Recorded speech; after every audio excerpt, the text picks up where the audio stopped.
o exercício que eu aconselharia.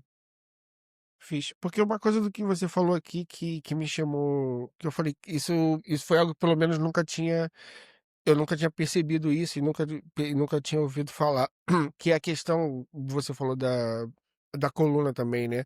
De tipo, de que a gente alongar a coluna, porque até tem um exercício que eu faço que eu procuro, que ele é meio que um alongamento, mas eu procuro não esticar a coluna ao máximo, porque na minha cabeça isso tava a fazer mal. Eu falei, se calhar eu vou até já, já mudar esse exercício, que eu vou falar, não, eu tenho que ir até o final para irrigar a coluna e tal. Mas enfim, esse trabalho de alongamento e força também, eu acho que é o principal também. Eu não sou especialista na área, nem nada, mas do que eu já ouvi falar, já ouvi falar também dessa questão da força e da massa muscular nas pernas. Falam que quando um indício de quando você entra na faixa ali de se tornar um idoso, né, na faixa digamos, 60 a mais, 65 a mais, o você manter os músculos cada vez dentro do possível das suas pernas significa que você tá aumentando sua expectativa de vida, né?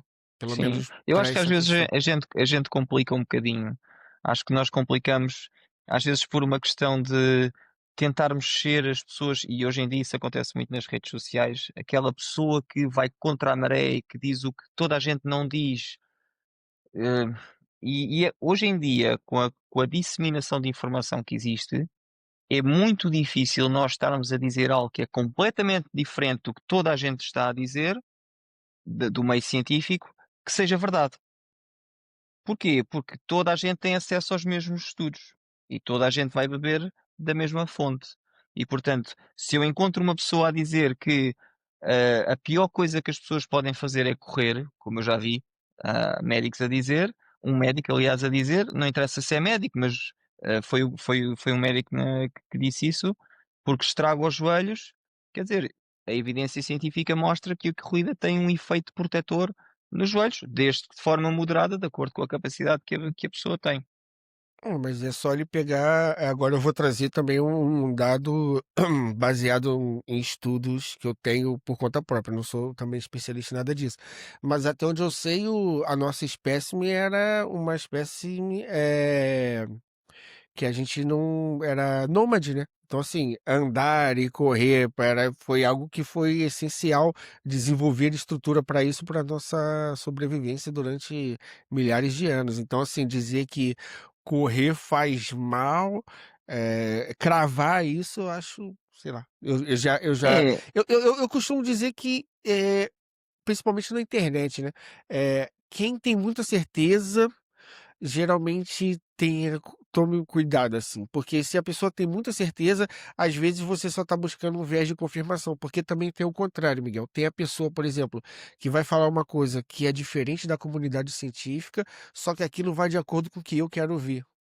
E uhum. então não, então é ele que está falando a verdade, não é a comunidade científica através de estudos e dados e pesquisa. Quem está a falar a verdade é o Joãozinho 13 aqui, que ele que sabe a verdade. Então também acontece isso. Depois, é assim, é verdade, nós podemos também fazer a crítica ao meio científico de que, ou seja, nós não podemos ter uma visão estritamente científica no sentido em que se não há um artigo científico que justifique isto, então isto está errado. Isso não é verdade, porque a ausência de evidência não é evidência de ausência.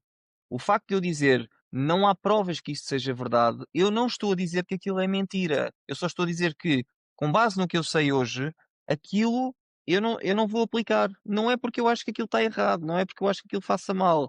É porque não há evidência que aquilo faça efeito, mais efeito, melhor efeito, do que o que eu já aplico. Eu preciso de uma evidência que mostre que aquilo tem mais efeito do que eu já aplico. Mas a comunidade científica, nesse aspecto, tem muita dificuldade em ah, transmitir de forma simples e compreensiva aquilo que vai encontrando. E por isso é que isso depois também abre espaço, lá está, a pessoas que eu acredito que eu me incluo nelas, que trazem essa evidência científica da melhor forma, obviamente, possível, para que as pessoas compreendam. Tu falaste há pouco da questão da corrida. O Homo sapiens, da forma como existe hoje, tem 350 mil anos, mais coisa menos coisa. Eu peço desculpa a algum antropólogo que esteja a ver e que estes dados não estejam inteiramente certos, mas acaba por ser mais ou menos desde aí. e os hominídeos que vieram antes, o Homo erectus, os Homo habilis, já corriam para, para caçar.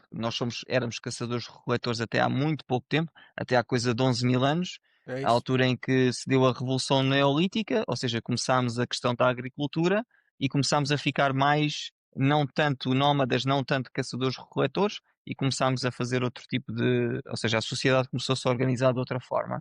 Dizer que a corrida, que não estamos preparados para a corrida, eu acho muito arriscado dizer isso. É muito arriscado. Agora, também é verdade que pessoas que nunca correram e de repente começarem a correr maratonas, se calhar, se calhar vamos com calma. É como, por exemplo, nós estamos preparados para andar descalços. É verdade, estamos preparados para andar descalços. Mas se eu durante 30 ou 40 anos ando calçado e de repente começo a andar descalço, eu posso esperar calos, dores, lesões nos pés, certamente, porque o meu pé não está preparado para andar descalço, porque eu dá 30 ou 40 anos que uso sapatos. Não, e faz é isso, e a gente é a questão da adaptação, né, o nosso corpo se adaptou àquela condição que nós, da ali, basicamente, nossa rotina tenhamos e, assim, é o que ou a própria questão do meu pé ser plano, não sei se isso tem a ver, mas já disseram que pode ser. Era o contrário, é que eu durante muito tempo na minha infância e adolescência eu andava descalço, eu deixava o calçado de lado e gostava de andar descalço. Não sei se isso tem qualquer sentido, mas também sei que não é da tua parte, Miguel. Só estou aqui partilhando Uhum. um pensamento. Mas o que o Miguel bem falou é isso. E você falou uma coisa que eu ia falar e você já falou, que é pessoas como você ajudam isso. São os divulgadores científicos, porque é, em qualquer área vai ter o especialista, cada um vai ser muito bom em alguma coisa. Então, assim, dificilmente alguém é muito bom em tudo. Então, às vezes, pode ser alguém que tenha gosto e se debruce sobre, digamos assim, eh, ultrapassar a barreira do conhecimento ali, tipo, de trazer uma nova coisa, trazer uma descoberta e que seja fissurado naquilo. E pode ter pessoas que sejam também capazes de fazer isso, mas talvez não na mesma escala, mas que às vezes elas tem uma habilidade melhor de explicar e passar esse conhecimento para as pessoas. E é como um professor, tem que ter didática. Eu não me vejo sendo um bom professor, por exemplo, mas, por exemplo, o Miguel explica muito bem, fala e tal, não sei o que, então você pega assuntos complexos e transforma e simplifica isso. Então, isso é um trabalho de um divulgador científico. E acho que cada vez mais pessoas vão. Eu acho que a internet, isso é uma pira minha.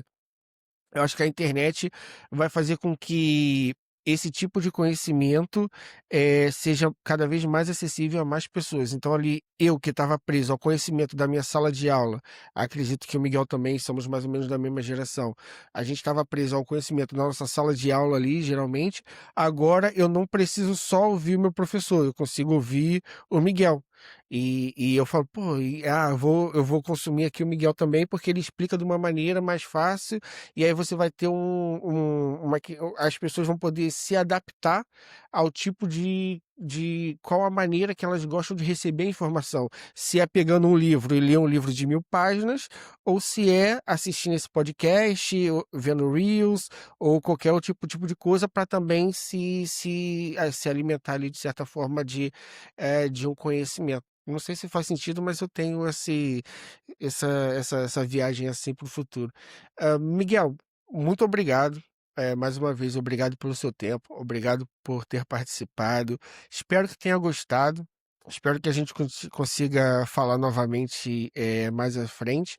Esse é um corte do podcast Pai da Eva. Deixa o seu like, compartilha, segue a gente. Segue a gente também no canal oficial. O link está aqui na descrição. Valeu!